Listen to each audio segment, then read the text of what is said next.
Hello everyone, welcome to Kshitij academy. तो आज हम लोग क्लास 12 का जो चैप्टर है मॉलिक्यूलर बेसिस ऑफ इनहेरिटेंस वो स्टार्ट करने वाले हैं, न्यू चैप्टर।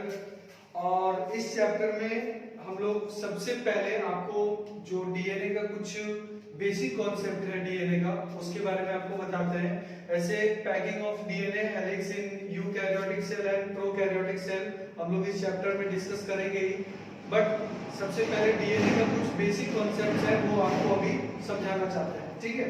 सो सबसे पहले अगर हम बात कर, हाँ ये सिर्फ क्लास 12 के लिए ही नहीं है, अगर चूंकि क्लास 10th में भी हेरिडिटी वाला चैप्टर है तो क्लास 10th के बच्चे भी इसको अच्छे तरीके से देख सकते हैं। और हेरिडिटी चैप्टर है तो उसमें भी आप समझ सकते हो इस चैप्टर को देख के।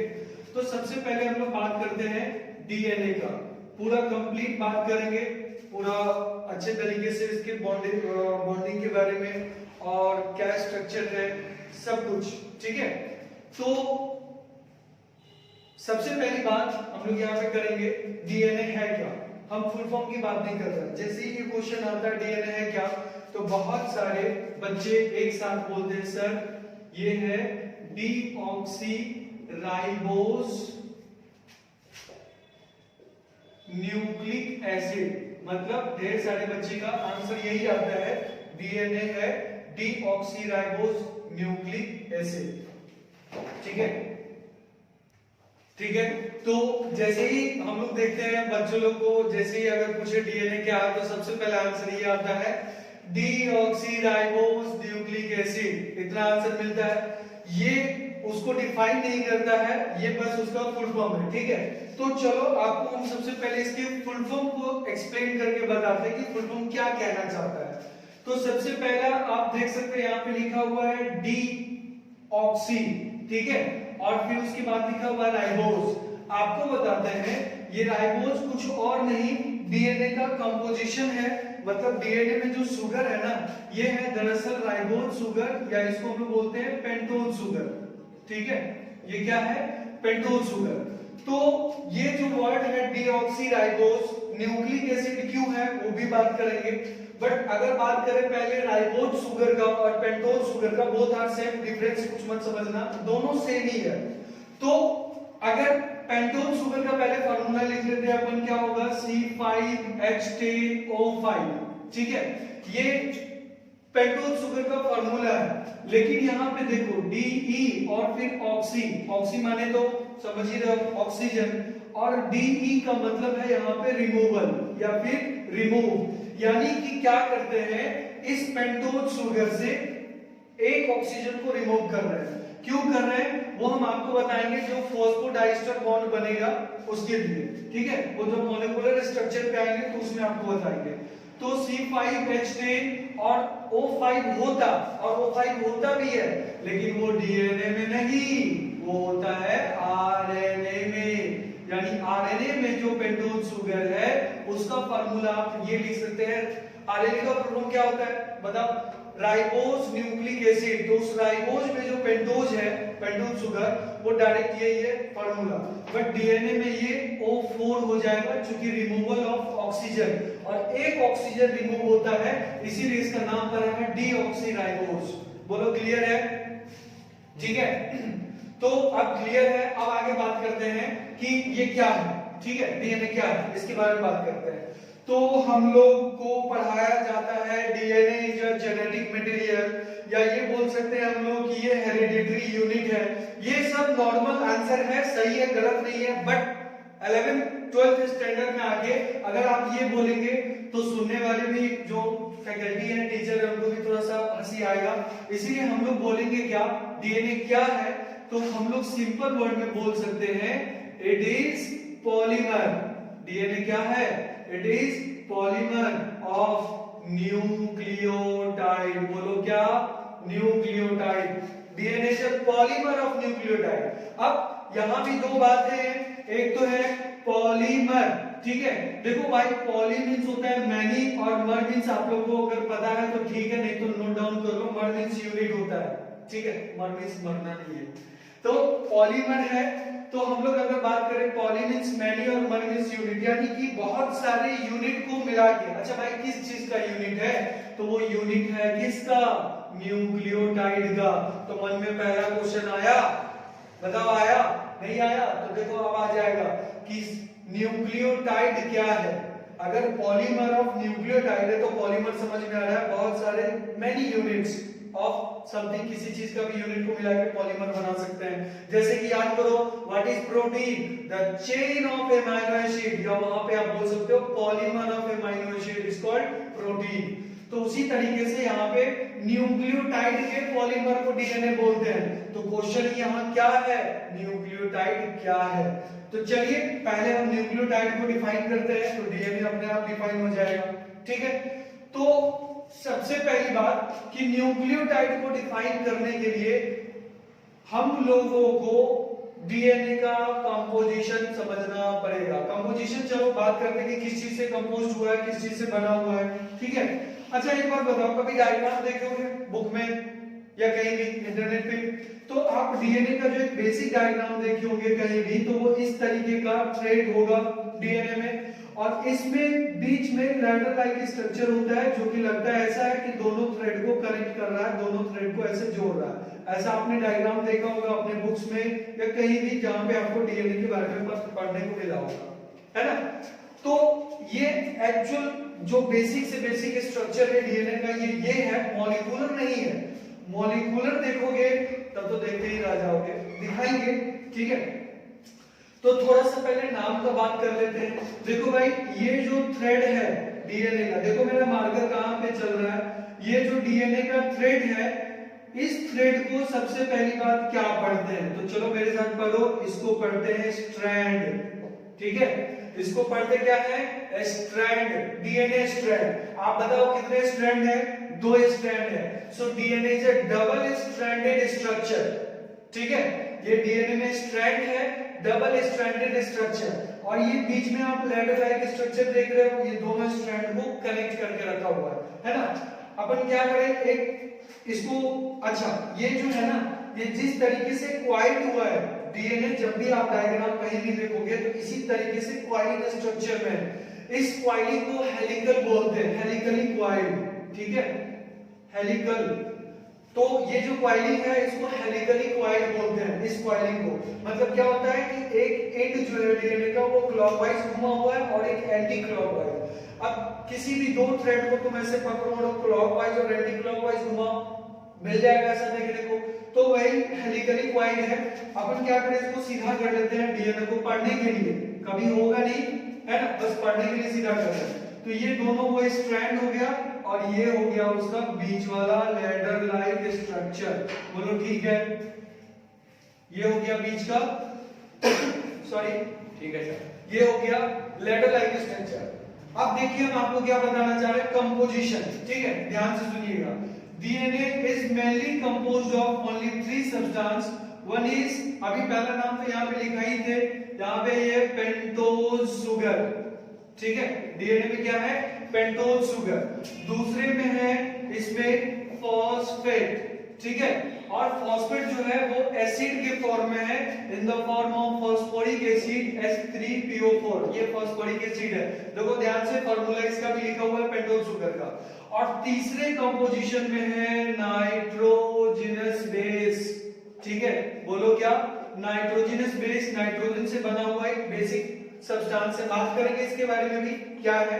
तो ये 3 सब्सटेंस से बना हुआ है डीएनए। अच्छा स्ट्रैंड ध्यान में है, ये जो आप देख रहे हैं लैडर सॉरी, ये जो आप देख रहे हैं थ्रेड दोनों साइड से, बैकबोन ऑफ डीएनए भी बोलते हैं इस स्ट्रैंड को।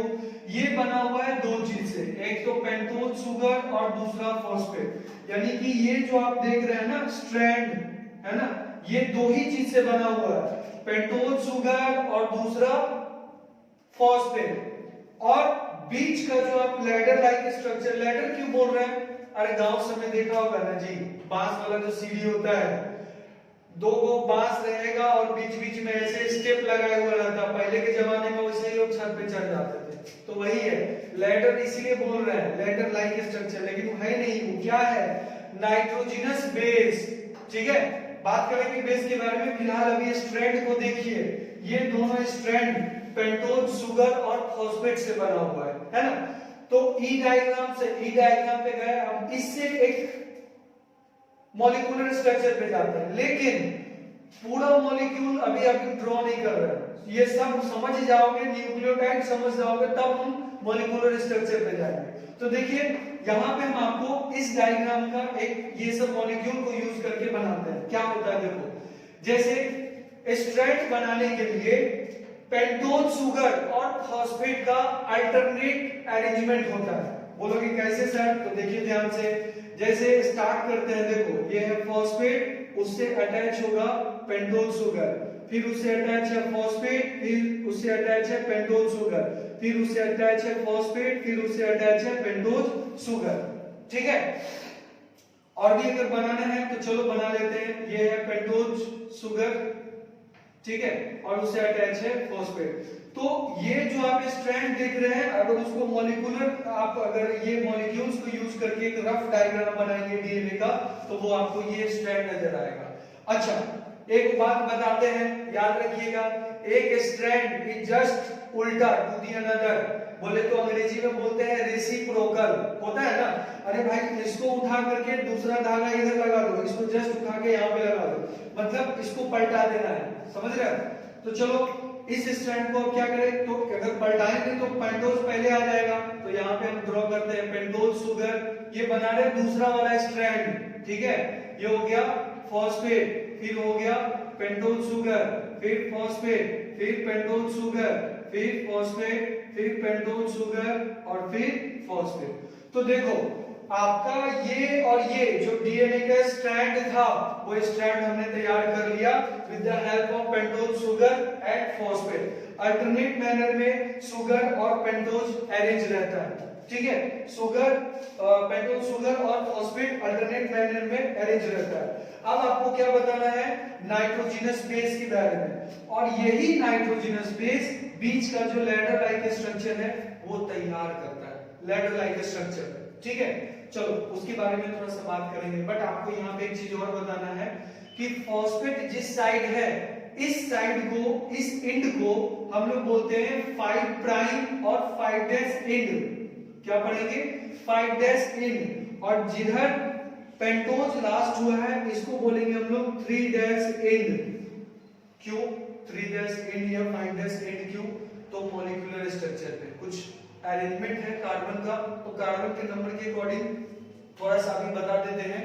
ये जो पेंटोज शुगर है ना, इसके 5वें कार्बन से फॉस्फेट अटैच है, 5वें कार्बन से, इसीलिए उसको बोले 5 डैश एंड।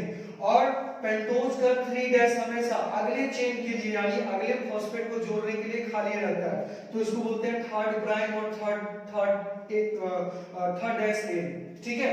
तो आप थोड़ा सा देखिए, एक थ्रेड दूसरे के अपोजिट था, तो यहाँ पे जैसे 5 है और यहाँ 3 है, तो इस साइड क्या होगा, 3 डैश एंड ऊपर चला गया और 5 डैश एंड क्या हो गया, नीचे आ गया। अब 5 डैश और 3 डैश प्राइम को ध्यान में रखते हुए अब हम लोग आते हैं नाइट्रोजनस बेस पे, ठीक है। देखो तनिक ध्यान से सुन लो, नाइट्रोजनस बेस मतलब नाइट्रोजन से बना हुआ कुछ बेसिक सब्सटेंस, बेसिक कंपोनेंट। ये जो नाइट्रोजनस बेस होते हैं ना जी, ये 2 प्रकार के होते हैं, 2 टाइप के होते हैं, ठीक है। एक को बोलते हैं हम लोग प्यूरिन्स, ठीक है, और दूसरे को बोलते हैं पायरिमिडिन, ठीक है। एक को बोलते हैं प्यूरिन और दूसरे को बोलते हैं पायरिमिडिन। क्योंकि सर दोनों तो नाइट्रोजनस बेस ही है, फर्क किस बात का, डिफरेंस किस बात का, तो तनिक ध्यान से सुन लीजिए, ठीक है। प्यूरिन जो है इसको हम लोग बोलते हैं, प्यूरिन वाला जो स्ट्रक्चर बनेगा इसको हम लोग बोलते हैं डबल रिंग स्ट्रक्चर, ठीक है। प्यूरिन को क्या बोल रहे हैं, डबल रिंग स्ट्रक्चर, यानी कि प्यूरिन का जो स्ट्रक्चर बनता है डीएनए में, ये डबल रिंग होता है, और इस रिंग में 1 ring is hexagonal attach with 1 pentagonal. तो एक पेंटागोनल रिंग है और एक हेक्सागोनल है, दोनों अटैच है, मतलब ये एक बीच का कॉमन जो है ना, देखिए आप, ठीक है। तो ये हो गया आपको डबल रिंग स्ट्रक्चर। वहीं अगर पैरामिडिन का बात करें तो ये होता है क्या, सिंगल रिंग स्ट्रक्चर, यानी इसमें डबल रिंग नहीं होते हैं और एक ही रिंग होता है, वो होता है हेक्सागोनल रिंग। पहली बात। दूसरी बात, पोजीशन, क्योंकि नाइट्रोजनस बेस है तो मेनली बात करेंगे नाइट्रोजन का। तो नाइट्रोजन जो है वो होता है पोजीशन नंबर 1 3 7 9 पे नाइट्रोजन प्रेजेंट होता है। इस ये जो डबल रिंग स्ट्रक्चर है ना, इसमें 1 3 7 9 चार जगह पे नाइट्रोजन प्रेजेंट होता है, और इस स्ट्रक्चर में सिर्फ 1 और 3 पे नाइट्रोजन प्रेजेंट होता है पायरामिडिन्स में। बोलो क्लियर है? ठीक है, तो अब हम लोग क्या करें कि अच्छा ये डायग्राम को मिटा दे क्या, इस डायग्राम को मिटा देते हैं, थोड़ा सा इधर स्पेस है। ठीक है, तो हम लोग क्या करते हैं, थोड़ा सा टाइप देख लेते हैं। देखिए प्यूरिन और पैरामिडिन जो आप दो टाइप देख रहे हैं, इस दोनों टाइप में आपको फिर अगेन इसके जो बेस है उसका कुछ टाइप के बारे में आपको बताना है, इसीलिए अभी हम बात कर रहे थे। तो देखिए पायरामिडिन जो है ना वो तीन होते हैं। ठीक है, एक को बोलते हैं हम लोग थाइमिन, ठीक है, एक को बोलते हैं साइटोसिन, एक को बोलते हैं थाइमिन, एक को बोलते हैं साइटोसिन, और एक को बोलते हैं यूरासिल। Thymine, cytosine, uracil. देखो बच्चे, हम लोग यूरासिल का बात डीएनए में नहीं करेंगे क्योंकि ये प्रेजेंट होता है किसमें, आरएनए में। ठीक है, डीएनए में दो ही होते हैं, पैरामिडिन का दो ही बेस होता है, एक का नाम है थाइमिन और एक का नाम है साइटोसिन। और ध्यान से देखिए प्यूरिन का भी दो बेस होता है, एक को बोलते हैं एडेनिन, ठीक है, और दूसरे का नाम है ग्वानिन। तो एडेनिन और ग्वानिन जो है ये प्यूरिन्स है, और थाइमिन और साइटोसिन और यूरासिल भी पैरामिडिन है। बट यूरासिल आरएनए में होता है, अभी आप डीएनए पढ़ रहे हैं तो डीएनए का समझिए, है ना, और क्या बेस में चेंज होता है उसके बारे में बात कर लेंगे। तो प्यूरिन के दो हैं, एडेनिन और ग्वानिन, दोनों का स्ट्रक्चर ऐसा होगा। पैरामिडिन में तीन है और तीनों का स्ट्रक्चर ऐसा होगा, मतलब बेसिक स्ट्रक्चर, मतलब एक ही रिंग वाला स्ट्रक्चर होगा जिसपे 1 और 3 पे नाइट्रोजन होंगे। ठीक है, सॉरी। अब क्या है, हम लोग क्या करते हैं सुनिएगा, एडेनिन के लिए हम लोग यूज करते हैं ए, ग्वानिन के लिए यूज करते हैं जी, थाइमिन के लिए यूज करते हैं टी, और साइटोसिन के लिए यूज करते हैं सी, है ना। कहोगे सर क्या यूज कर रहे हैं, अभी तक क्लियर नहीं हुआ, तो सुनिएगा। ये जो बीच का लैडर लाइक स्ट्रक्चर जो बता रहे थे, इसमें क्या होता है, ए हमेशा टी के साथ ज्वाइन होता है बाय डबल हाइड्रोजन बॉन्ड। ठीक है, ए यानी एडेनिन हमेशा थाइमिन के साथ ज्वाइन होता है डीएनए में बाय डबल हाइड्रोजन बॉन्ड, और ग्वानिन हमेशा साइटोसिन के साथ ज्वाइन होता है बाय ट्रिपल हाइड्रोजन बॉन्ड, यानी दोनों बेस को जोड़ने के लिए हाइड्रोजन बॉन्ड है, पहली बात। दूसरी बात ये कि ये जो हाइड्रोजन बॉन्ड तो दोनों को जोड़ ही रहा है, दूसरी बात ये कि बेस हमेशा अल्टरनेट रहेगा। अल्टरनेट कहने का मतलब, अगर एक धागा पर प्यूरिन है, धागा बोले तो समझ रहे हो ना, स्ट्रैंड के बारे में बात कर रहे हैं, तो एक स्ट्रैंड पे अगर प्यूरिन है तो हमेशा कंप्लीमेंट्री पे यानी दूसरे वाले पे पैरामिडिन होगा। अगर इस पे पैरामिडिन है तो उस पे प्यूरिन होगा। अगर हम इसके लैंग्वेज में बात करें यानी एडेनिन और थाइमिन, साइटोसिन और ग्वानिन के बारे में, तो एक पर अगर टी है तो सामने ए होगा, अगर ए है तो डी होगा, जी है तो सी होगा, सी है तो जी होगा, जस्ट कंप्लीमेंट्री, एक धागा के एक स्ट्रैंड के जस्ट कंप्लीमेंट्री। तो अब इसी को देखते हुए आगे बढ़ाते हैं, और एक बात ध्यान में रखेंगे, नाइट्रोजनस बेस जो है वो हमेशा डीएनए का ये जो स्ट्रक्चर है, ऐसा जब भी आप बनाएंगे तो ध्यान रखिए, नाइट्रोजनस बेस हमेशा ज्वाइन होगा किससे, पेंटोज शुगर से, फॉस्फेट से नहीं। तो देखो ये है अपना पेंटोज शुगर, यहाँ पे जैसे अगर हम डालते हैं ए तो सामने वाला क्या देगा, टी, और बीच में आएगा डबल हाइड्रोजन बॉन्ड। अगर यहाँ पे देते हैं जी तो सामने में आएगा सी, ट्रिपल हाइड्रोजन बॉन्ड। अगर यहाँ पे दिए सी तो सामने वाला में आएगा जी, ट्रिपल हाइड्रोजन बॉन्ड। अगर यहाँ दिए टी तो सामने वाला के पास आएगा ए, डबल हाइड्रोजन बॉन्ड। तो बीच का जो लैडर लाइक स्ट्रक्चर है वो कुछ इस तरीके से ज्वाइन होगा। ध्यान रहे कि पेंटोज शुगर से नाइट्रोजनस बेस अटैच होगा। ठीक है, सर हमको एक डाउट आया है। क्या? तो जैसे ए टी से ज्वाइन है, एडेनिन ज्वाइन है थाइमिन से, हाँ। और उसके बाद आप ज्वाइन किए हैं ग्वानिन को साइटोसिन से, हाँ। तो वहाँ अल्टरनेट होगा क्या? फिर आप अगले स्टेप में ग्वानिन को बिल्कुल बिल्कुल बिल्कुल अल्टरनेट भी होगा, सेम भी होगा। अगर आपको मन है, देखो एक बात बताते हैं, जैसे कि ये मतलब सर अपने मन से होता है या फिर वो ये स्ट्रक्चर कैसे होता है? ये स्ट्रक्चर में जो एक स्टडी किया गया है ह्यूमन जीनोम प्रोजेक्ट, तो उस ह्यूमन जीनोम प्रोजेक्ट में जो ह्यूमन डीएनए है उसका कंप्लीट सीक्वेंस पढ़ा गया।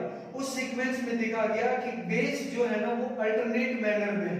अल्टरनेट मैनर में मतलब कि एक बार जैसे जीसी का रेशियो आया है ना, मतलब जी और सी आया, तो किसी किसी पार्ट में, अभी जब आपको बताएंगे रिपीटिव डीएनए के बारे में, रिपीटिव सीक्वेंस के बारे में, क्या होता है, कैसे बोलते हैं, 99.9% डीएनए सबका सेम है, जितने भी लोग हैं सबका डीएनए सेम है, 0.1% डिफरेंस है। इसीलिए तो आधार कार्ड में कैसे उंगली लगाते हो, तो तुम्हारे उंगली से थोड़ा ही आधार कार्ड का पहचान होता है।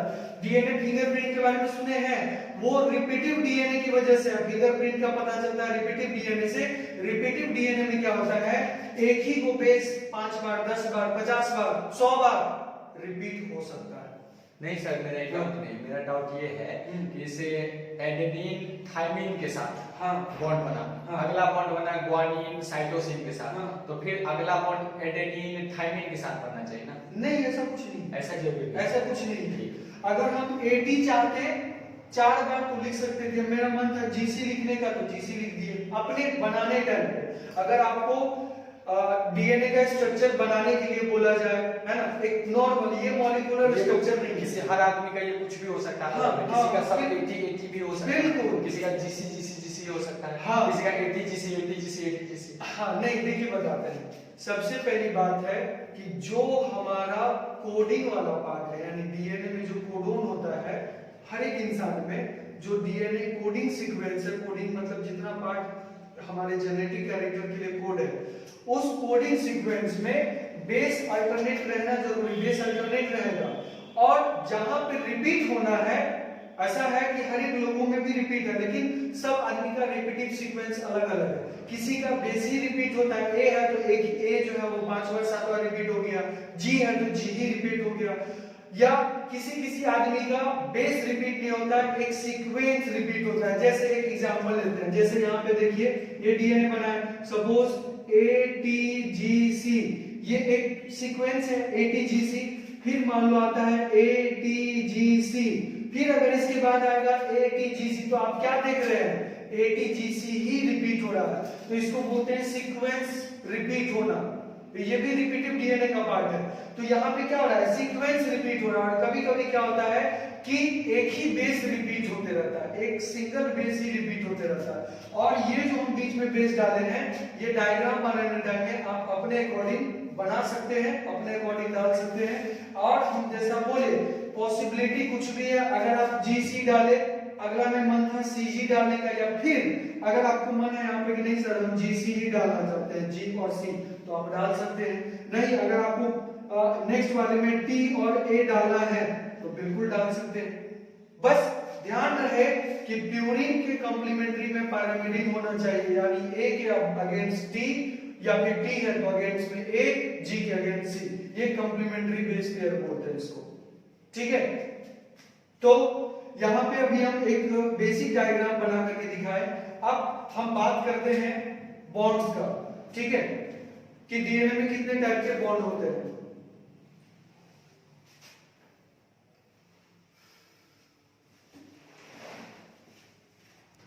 ठीक है, तो जैसा कि बात कर रहे थे, ये नॉर्मल स्ट्रक्चर डीएनए का तैयार हो गया है।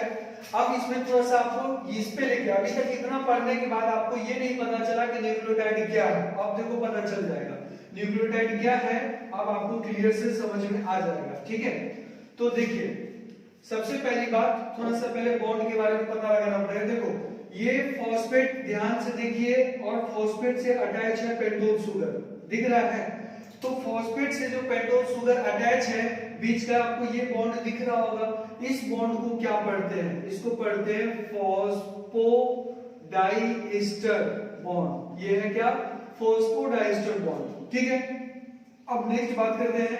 आप ध्यान से देखिए, जो हमारा बेस है, यानी कि जो भी आप बेस अटैच किए हैं, है ना, तो जो भी बेस अटैच किए, तो ये बेस को अटैच करने के लिए यहां भी तो हम लोग बॉन्ड का यूज कर रहे हैं। अभी देखो ब्लैक कलर से हमने कर दिया इसको। तो ये जो बॉन्ड है, जो कि पेंटोज शुगर को, यहाँ पे देखो पेंटोज के लिए शॉर्ट फॉर्म लिख देते हैं पीएस। पेंटोज शुगर को जो नाइट्रोजिनस बेस से, नाइट्रोजिनस बेस एंगिलिक है, तो पेंटोज शुगर को नाइट्रोजिनस बेस से जो बॉन्ड जोड़ रहा है, इसको बोलते हैं एन ग्लाइकोसाइडिक बॉन्ड या एन ग्लाइकोसाइडिक लिंकेज। लिंकेज भी बोलते हैं एन ग्लाइकोसाइडिक बॉन्ड। तो देखो कितने बॉन्ड हो गए, एक हो गया तुम्हारा फॉस्फोडाइस्टर बॉन्ड, दूसरा हो गया एन ग्लाइकोसाइडिक बॉन्ड, तीसरा बॉन्ड दिखा नहीं दिखा होगा, अगर दिखा होगा तो ठीक है, क्योंकि दो बेस को जोड़ने के लिए, यानी कि यहाँ पे लिख सकते हैं Nb प्लस Nb, यानी ये nitrogenous base plus nitrogenous base को जोड़ने के लिए बीच में जो बॉन्ड है, इसको बोलते हैं H बॉन्ड, यानी कि हाइड्रोजन बॉन्ड। ठीक है, ये H बॉन्ड। ठीक है, तो डीएनए में 3 बॉन्ड है, 3 चीज से बना हुआ है, पेंटोज शुगर, फॉस्फेट और नाइट्रोजनस बेस 3 चीज से बना हुआ है, और बॉन्ड भी 3 है, N glycosidic bond, hydrogen bond और फॉस्फोडाइस्टर बॉन्ड। अब आपको लिए चलते हैं न्यूक्लियोटाइड की तरफ, थोड़ा ध्यान से सुनिएगा। जब हम लिख रहे हैं यहाँ पे आपको Nb प्लस PS, यानी nitrogenous base plus pentose sugar is equal to nucleotide. Sorry, ये न्यूक्लियोटाइड नहीं हुआ, इसको पढ़ते हैं न्यूक्लियोसाइड। देखो क्या लिखे हैं, Nb प्लस PS, यानी कि एक नाइट्रोजनस बेस बना लो, ठीक है, और नाइट्रोजनस बेस बना के इसको अटैच कर दो किससे, पेंटोज शुगर से। देखो ये जो स्ट्रक्चर है ना नाइट्रोजनस बेस और पेंटोज शुगर का, इसको बोलते हैं न्यूक्लियोसाइड। और nucleoside plus phosphate is equal to nucleotide, यानी कि इसी में अगर हमने फॉस्फेट को जोड़ दिया यहाँ पे, तो ये एक कंप्लीट स्ट्रक्चर कहलाएगा हमारा न्यूक्लियोटाइड। अब थोड़ा ध्यान से देखो, डीएनए क्या है, it is a polymer of nucleotide, यानी न्यूक्लियोटाइड में क्या है, तो एक पेंटोज शुगर है, एक फॉस्फेट है और एक नाइट्रोजनस बेस है, और इसी का बहुत सारा यूनिट को जोड़ते हैं तो डीएनए बनता है। थोड़ा ध्यान से देखो तो क्या पॉलीमर बना, ध्यान से देखिए। मैं इसको अगर कवर करता हूं तो देखो यहाँ पे एक है फॉस्फेट, एक पेंटोज शुगर, और यहाँ पे हमारा एक बेस है एडेनिन। ये एक न्यूक्लियोटाइड हो गया, ये दूसरा न्यूक्लियोटाइड हो गया, ये तीसरा न्यूक्लियोटाइड, मतलब इसी तरीके से न्यूक्लियोटाइड का एक सीक्वेंस जोड़ते जोड़ते कंप्लीट डीएनए का चेन तैयार होता है। तो डीएनए है पॉलीमर ऑफ न्यूक्लियोटाइड। ठीक है, अब इसके आगे का हम लोग नेक्स्ट लेक्चर में पढ़ेंगे। अगर आपको वीडियो अच्छा लगा हो तो हमारे चैनल को सब्सक्राइब करें, और हम लोग फिर नेक्स्ट इसके आगे का मॉलिक्यूलर स्ट्रक्चर वाला, जिसमें कि कैसे पेंटोज शुगर का मॉलिक्यूल्स और फॉस्फोरिक एसिड का मॉलिक्यूल्स कंबाइन होता है, और फॉस्फोडाइस्टर बॉन्ड कैसे बनता है ना, और एन ग्लाइकोसाइडिक बॉन्ड कैसे बनता है, इस बॉन्ड का पोलैरिटी क्या होता है, ये सब के बारे में बात करेंगे, और पूरे सीक्वेंस से हम लोग फिर इस चैप्टर को आगे लेके चलेंगे। ठीक है, थैंक यू।